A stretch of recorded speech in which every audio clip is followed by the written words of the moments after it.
Assalamualaikum warahmatullahi wabarakatuh. Jumpa lagi dengan saya. Hari ini kita akan membahas tentang materi koordinat kartesius untuk subtopik posisi titik terhadap sumbu X, sumbu Y, dan titik asal. Di channel kami Imam Sibawai Easy Way Mathematics. Oke, pertama kita mengenal koordinat kartesius.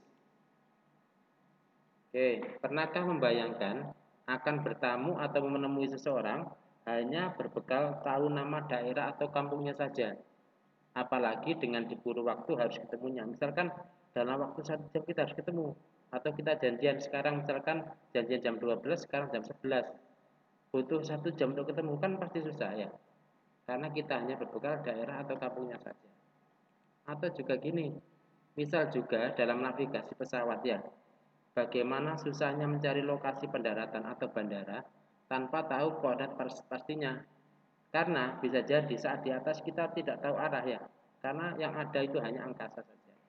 Atau bagaimana rute yang kita lewati tadi tidak beririsan dengan rute pesawat yang lain.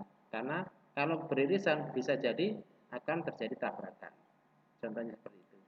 Atau dalam pertahanan negara ya, bagaimana bisa dengan tepat menembak jatuh pesawat atau kapal asing tanpa mengetahui pasti pesawat atau kapal asing tersebut beserta koordinat posisinya.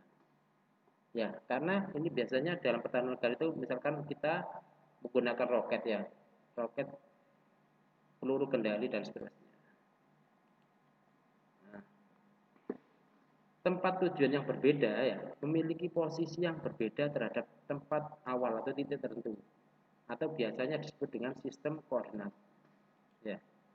Nah, sistem koordinat ini pada tahun 1637 René Descartes menemukan sistem koordinat kartesius atau Cartesian coordinate ya, yang menyajikan sebuah cara dalam merepresentasikan setiap titik pada bidang datar melalui pasangan-pasangan bilangan. Jadi ditemukan oleh René Descartes, makanya disebut dari kata Cartesius ya. Oke, koordinat kartesius. Pada bahasan dimensi 2 terdapat dua sumbu atau garis utama. Pada koordinat kartesius yaitu sumbu X, yaitu sumbu yang mendatar atau horizontal ini, dan sumbu Y, sumbu yang vertikal atau tegak. Titik potong dari dua sumbu ini adalah titik asal yaitu 0,0 atau biasa disimbolkan dengan huruf O ya. Dengan adanya dua sumbu tersebut bisa ditentukan posisi titik atau benda dalam bidang, yaitu dengan melihat jarak titik terhadap kedua sumbu, yaitu jarak terhadap sumbu X dan jarak terhadap sumbu Y. Nah, contohnya seperti ini. Nah, dari sini akan muncul, oh ternyata yang sebelah kanan sumbu Y itu positif, sebelah kiri sumbu Y negatif. Atau sebelah atas sumbu X adalah positif, sebelah bawah sumbu X adalah negatif. Ya. Oke, sebuah titik dinotasikan dengan X, Y ya, dalam kurung X, Y. Dengan X itu adalah jarak atau posisi titik terhadap sumbu Y atau absis, dan Y adalah jarak atau posisi titik terhadap sumbu X atau dinamakan ordinat. Contohnya misalkan titik A ini, berarti yang ini adalah absis, nilainya adalah 5 satuan. Kenapa? Karena ada 5 kotak, 1, 2, 3, 4, 5. Dan jarak terhadap sumbu X-nya adalah disebut ordinat. Ini nilainya adalah 3, 1, 2, 3. Nah, contohnya kalau ada titik A 5,3 berarti X-nya adalah 5, Y-nya 3. Bisa juga disebut seperti itu. Nah, yang perlu diingat ya, posisi X dan Y tidak boleh dibolak-balik. Jadi X-nya harus di depan, Y-nya di belakang. Kalau dibolak-balik akan membuat titiknya yang kita cari itu adalah berbeda. Nah, jadi ada sumbu X, maka membagi daerah menjadi dua, yaitu bagian atas dan bagian bawah. Yang atas positif, yang bawah negatif. Begitu juga dengan adanya sumbu Y ya, membuat daerah menjadi dua, yaitu yang sebelah kanan itu positif, yang sebelah kiri negatif. Oke. Nah, kombinasi dari sumbu X dan sumbu Y ini membagi daerah menjadi 4 daerah ya. Yang pertama itu adalah kuadran 1, kuadran 2, kuadran 3, kuadran 4, dan dia urut dari sebelah kanan ya, kanan atas, urut berlawan arah dengan jarum jam. Ya. Kita teliti, oh ketika kuadran 1 X-nya positif, Y-nya positif. Kuadran 2 X-nya negatif, Y-nya positif. Kuadran 3 keduanya negatif, kuadran keempat X-nya positif, Y-nya negatif. Jadi ini tidak perlu dihafal ya. Pokoknya kita tahu posisi 1, 2, 3, 4-nya dan kita paham posisi kalau atas itu positif, kanan positif, bawah negatif, kiri negatif itu bisa ya. Oke, kita lanjutkan. Ya, jadi kode kartesius kan awalnya seperti ini. Terus akhirnya diaplikasikan ke peta dunia sehingga memunculkan ada garis bujur dan garis lintang ya. Garis bujur dan garis lintang.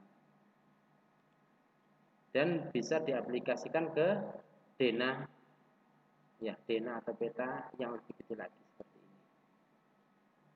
Jadi kalau seperti ini berarti titik 0,0-nya adalah posisi kita ya.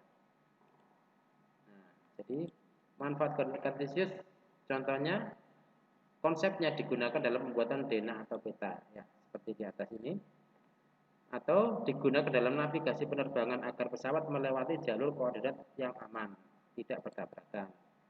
Digunakan dalam ilmu pertahanan atau radar atau navigasi kapal. Dalam matematika, memudahkan penggambaran bentuk geometrik ke dalam persamaan dan lain sebagainya. Jadi banyak sekali manfaat dari mempelajari kode kartesius. Oke, kita lanjutkan. Sekarang posisi titik terhadap titik asal. Oke, diketahui ada titik A 3,2, B min 3,1, C min 4,2, D 5,6. Nah, langkah pertama kita harus bisa menentukan letak titik-titiknya dulu ya. Oke, seperti ini. Sumbu X, sumbu Y, kita gambar kode kartesius, diperoleh titik A 3,2 ini ya. X-nya 3, Y-nya 2, titik B min 3,1, titik C min 4,2 ya, min 4,2, dan titik D adalah 5,6. Sekarang kita lihat, kita buat tabel seperti ini. Yang isinya adalah titik dan posisi titik terhadap titik asal. Kita lihat titik A 3,2 dulu ya. Titik asalnya adalah 0,0. Posisi titik terhadap titik asal. Jadi kalau berangkatnya terhadap titik asal, berarti titik asal itu sebagai titik awalnya ya, titik berangkatnya. Titik A sebagai titik tujuan. Nah, titik asal ke titik A caranya gimana? Oh, ternyata 3 satuan ke kanan dan 2 satuan ke atas. Sekarang kita coba titik B, min 3,1. Dari 0,0 caranya gimana? Oh, 3 satuan ke kiri dan 1 satuan ke atas. Sekarang kita coba titik asal ke C. Caranya adalah 4 satuan ke kiri dan 2 satuan ke bawah. Terakhir kita coba yang D, 5 satuan ke kanan dan 6 satuan ke bawah. Nah, sekarang ada hal yang menarik ya. Perhatikan ini. Titik A, koordinat X, A, B, C, D ya. Koordinat A yang X3, B min 3, C-nya min 4, D-nya 5. Terus ini 3, 3, 4, 5. Angkanya sama. Tapi di sini ada negatif. Dan negatifnya ternyata berpengaruh pada arahnya ya. Kalau negatif itu ternyata kiri. Kalau positif adalah kanan. Oh, ternyata ada keteraturan. Jadi kalau kita tanpa menggambar, kita cukup lihat ini. Oh, berarti kalau X-nya positif berarti ke kanan. Kalau X-nya negatif berarti ke kiri. Satuannya sesuai dengan nilai koordinatnya ya. Jadi jika ada titik P, A, B, maka posisi titik P terhadap titik S adalah karena ini koordinat X-nya itu A, berarti A satuan ke kanan ya. Kalau jika A-nya positif, kalau A-nya negatif, maka ke kiri. Nah, sekarang coba perhatikan yang ini, yang Y. 21 min 2 min 6. 21, 26. Ini semuanya positif. Kenapa? Karena jarak itu mesti positif ya. Jarak itu mesti positif. Kalau nilainya positif negatif itu adalah arahnya. Diperoleh ketika positif ya. Ketika positif dia ke atas dan ketika negatif dia ke bawah. Oh, berarti kalau gitu jika ada titik P, A, B, koordinat Y-nya kan B. Berarti kalau B-nya itu positif, B-nya ke atas, B1 ke atas. Kalau B-nya itu negatif, maka B1 ke bawah. Oke, sampai sini ada pertanyaan? Oke, kita lanjutkan.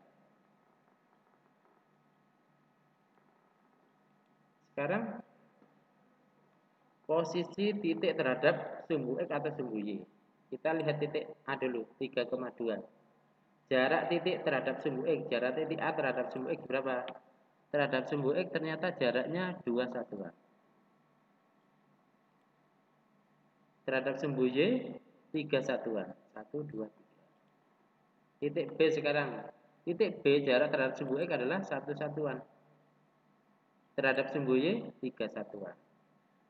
Sekarang titik C. Titik C jarak terhadap sumbu X adalah 2 satuan ya. Dan terhadap sumbu Y adalah 4 satuan. Yang terakhir titik D, jarak terhadap sumbu X berapa satuan ini? 6 satuan. Dan jarak terhadap sumbu Y adalah 5 satuan. Oke, sekarang kita teliti ya.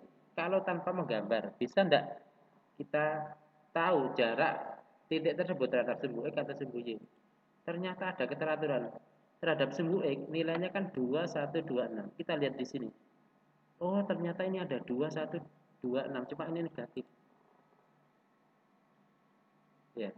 Oh, karena jarak itu masih positif, berarti di harga mutlakan ya. Jadi yang negatif jadi positif. 2126.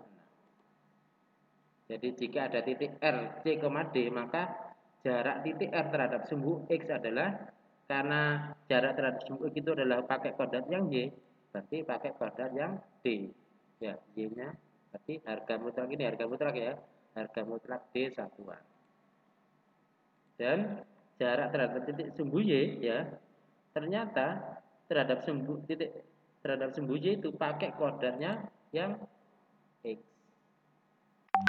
Yang negatif jadi positif. Atau sehingga jarak R terhadap sumbu Y adalah, kita lihat R-nya, koordinat X-nya adalah C, maka dia adalah harga mutlak dari C satuan. Karena yang diminta mesti positif. Harga mutlak itu nilainya mesti positif. Oke, sampai sini ada pertanyaan? Jelas ya? Oke, kita lanjutkan. Sekarang contoh dan pembahasannya. Diketahui ada titik A, B, C, D sampai F. Digambarkan seperti ini.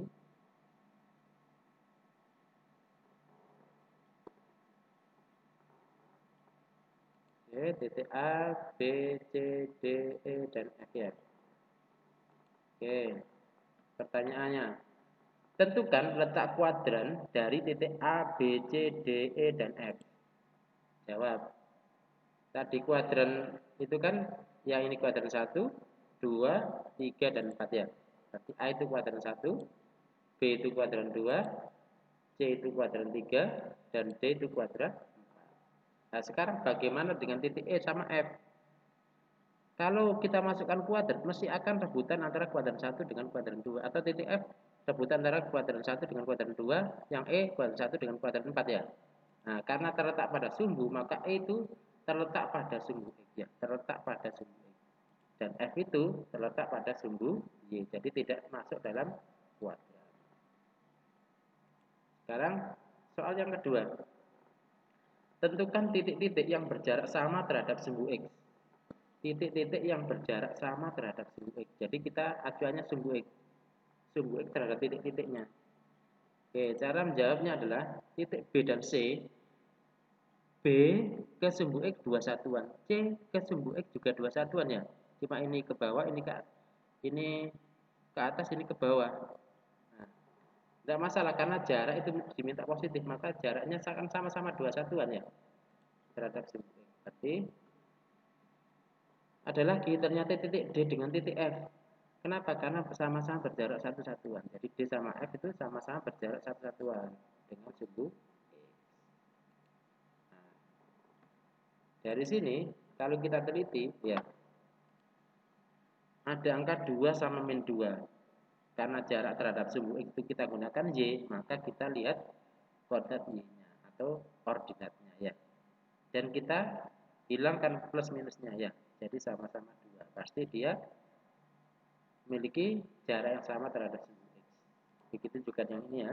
Yang D sama F kebetulan koordinat Y-nya min 1 dan 1. Atau harga mutlaknya berarti 1 sama 1. Pasti sama ya. Oke, sekarang bagaimana ya kalau titik-titik yang berjarak sama terhadap sumbu Y? Apakah ada di sini? Kita lihat sumbu Y ini. Kita cari. Oh, ada B sama D misalkan gitu. Atau C sama E. C sama E sama-sama berjarak berapa? 1, 2, 3, 4, 5. E juga 1, 2, 3, 4, 5. Sama-sama berjarak 5 satuan terhadap sumbu Y. Begitu juga titik B sama D. Sama-sama berjarak 3 satuan dari sumbu Y. Sekarang kita amati koordinatnya ya. Yang C ya, karena berjarak sama terhadap sumbu Y itu adalah yang X, maka kita lihat yang X-nya sama-sama min 5 dan 5 atau harga mutlaknya sama-sama 5. Sedangkan B sama D min 3 dan 3 atau harga mutlaknya sama-sama 3. Jadi kita cukup kalau jarak terhadap sumbu Y kita lihat yang koordinat X-nya, kalau terhadap sumbu X kita lihat koordinat Y-nya. Gimana, jelas ya? Oke, kita lanjutkan. Oke, ada seperti ini. Diketahui titik A min 3,4 dan B 2,5. Tentukan banyak titik yang berjarak terhadap sumbu X sama dengan titik A dan berjarak terhadap sumbu Y sama dengan titik B. Oke, cara menjawabnya gini. Jarak A terhadap sumbu X. Jadi kenapa? Karena ada berjarak terhadap sumbu X sama dengan A. Berarti kita cari jarak titik A terhadap sumbu X. Kita lihat A. Jarak terhadap sumbu X-nya adalah 4 satuan ya. 4 satuan atau cukup lihat koordinat Y-nya. Sekarang terhadap sumbu Y sama dengan titik B. Berarti titik B kita cari jarak terhadap sumbu Y-nya adalah 2 satuan atau cukup kita lihat dari koordinat X-nya yaitu 2 satuan. Nah, jadi sehingga soal itu menjadi karena ini ada tambahan A sama B-nya, nah, maka yang sebenarnya yang diminta adalah tentukan banyak titik yang berjarak 4 satuan terhadap sumbu X dan 2 satuan terhadap sumbu Y. Jadi soalnya jadi berganti seperti ini. Berjarak 4 satuan terhadap sumbu X. Berarti nilai Y-nya karena jarak terhadap sumbu X berarti nilai Y-nya kalau tidak 4 ya min 4. Terus berjarak 2 satuan terhadap sumbu Y. Karena jarak terhadap sumbu Y adalah kuadrat X, berarti X-nya kalau tidak 2 ya min 2. Nah, dari kombinasi nilai X dan Y ini kita peroleh 4 titik yaitu 4,2 ya. Berarti X sama Y ya 2,4, 2, min 4, min 2,4, min 2, min 4 ya. Atau bisa seperti ini. Nah, ini jaraknya mesti sama semuanya ya. Nah, ini adalah 4 satuan terhadap sumbu X, 2 satuan terhadap sumbu Y, 4 satuan terhadap sumbu X, 2 satuan terhadap sumbu Y, dan seterusnya ya, sama-sama. Sekarang ada pertanyaan gini, tentukan banyak titik yang berjarak 5 satuan terhadap sumbu X dan 3 satuan terhadap sumbu Y. Cara yang lain bisa, jadi kita gunakan ini. Ini bisa kita gunakan cara yang seperti ini ya. Kita cara kombinasi atau bisa pakai cara kita buat garis ya. Berjarak 5 satuan terhadap sumbu X. Berarti ini kan semuanya berjarak 5 satuan terhadap sumbu X ya, titik-titik ini. Begitu juga titik yang atas ini. Semuanya berjarak 5 satuan terhadap sumbu X. Dan berjarak 3 satuan terhadap sumbu Y. Ini berjarak 3 satuan semua terhadap sumbu Y, titik-titik ini ya. Jadi garis-garis putih ini mewakili titik-titik yang berjarak 3 satuan terhadap sumbu Y. Nah, perpotongan dari keempat garis ini adalah titik ini, ini. Dan diperoleh 3,5 min 3,5 min 3, min 5 dan 3, min 5 atau kombinasi dari 3 sama 5. Gimana? Jelas ya? Jadi bisa kita gunakan cara yang kedua ini.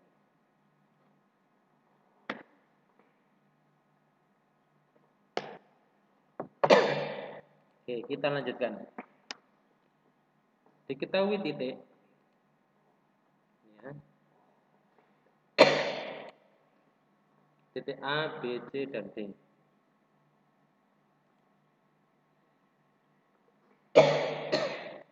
Tentukan posisi A, B, C, D terhadap titik asal. A 4,5. Berarti 4 satuan, 4 satuan ke kanan, 5 satuan ke atas ya. B min 3,2. Berarti 3 satuan ke kiri, 2 satuan ke atas. Atau kita lihat coba lihat ini. C min 5, min 2. Berarti 5 satuan ke kiri, 2 satuan ke bawah. Yang D 3, min 1 berarti 3 satuan ke kanan, 1 satuan ke bawah. Sekarang kalau tidak bisa digambar, tentukan posisi titik G min 20,12 terhadap titik asal. Cara jawabnya gimana? Kita lihat min 20, X-nya min 20 berarti 20 satuan ke kiri dan Y-nya sama dengan 12 berarti karena Y-nya positif maka sama dengan 12 satuan ke atas. Jadi kalau X-nya itu positif ke kanan, negatif ke kiri, kalau Y positif ke atas, negatif ke bawah. Terus soal yang ke-8, tentukan banyak titik yang berjarak 3 satuan terhadap sumbu X. Hanya berjarak 3 satuan terhadap sumbu X. Tapi caranya gimana?